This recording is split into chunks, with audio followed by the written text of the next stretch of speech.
நம்ம பார்க்க போகிற வண்டி ஒரு சின்ன வண்டி. நீங்கள் ஃபேமிலியோட எங்கேயாவது லோக்கலில் கோயில் குளம் போகணும் அப்படின்னா தாராளமாக எடுத்துகிட்டு வரலாம். மைலேஜ் பார்த்தீங்கன்னா உங்களுக்கு இல்லைங்காமல் 20 கிலோமீட்டர் வரும். இது Datsun Redigo 2018 model. Plus point என்னன்னு கேட்டிங்கன்னா வெறும் 20,000 தான் ஓடி இருக்கும். 20,000 தானா? வெறும் 20,000 தான் ஓடி இருக்கும். Service record. ஏர்பேக் வந்துடும். இதில் ஏர்பேக் வந்துடும். ஆமாம், ஏர்பேக் வந்துடுது. Infield audio system. ஆமாம், எல்லாமே இருக்கும். இன்டீரியர் முதற்கொண்டு சீட் கவர் முதற்கொண்டு எல்லாமே சூப்பராக இருக்கும். 4 டயரும் பார்த்தீங்கன்னா உங்களுக்கு ஒரு 80% இருக்கும். ஏன்னா 20,000 கிலோமீட்டர் தானே ஓடி இருக்கு. ஆமாம், இன்னும் 30,000 40,000 கிலோமீட்டர் ஓடும் டயரும். பாடி லைன்லாம் சூப்பராக இருக்கும். வண்டியே சூப்பராக இருக்கும். ஓப்பனாக சொன்னால் வண்டியே சூப்பராக இருக்கும். ஓட்டி பார்த்துட்டேன்.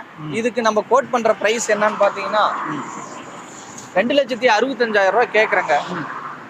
2,50,000 ரூபாய்க்கு ஃபைனலாக கொடுக்கலாம். 2018 மாடல், 2 ஓனர், பெட்ரோல் வண்டி, டாப் மாடல் தான். ஏர்பேக் வர டைப் தான். இந்த வண்டியிலையும் எடுத்து நீங்கள் ஒரு ரூபா கூட செலவு பண்ண தேவையில்லை. வண்டி சூப்பராக இருக்கும், ஜெனியூனாக இருக்கும். சர்வீஸ் ரெக்கார்ட் பக்கா ஜெனியூன் தான் இதுக்கு. ஆனால் தாராளமாக இந்த வண்டிக்கு பார்த்தீங்கன்னா ஒரு 50,000 ரூபா இருந்தால் போதும். 50,000 இருந்தால் போதும். 50,000 கூட தேவையில்லை. நான் அப்ராக்சிமேட்டாக சொல்கிறேன். ஆமாம், மெயினாக சிபில்னு ஒன்று இருக்குது. அது நான் நிறைய வீடியோவில் சொல்லியிருக்கிறேன். அது கரெக்டாக இருந்தால் நான் கம்பல்சரி லோன் பண்ணி கொடுத்துருவேன். லிமிடெட் ஃபைனான்ஸில் பண்ணி தருவேன். லோக்கல்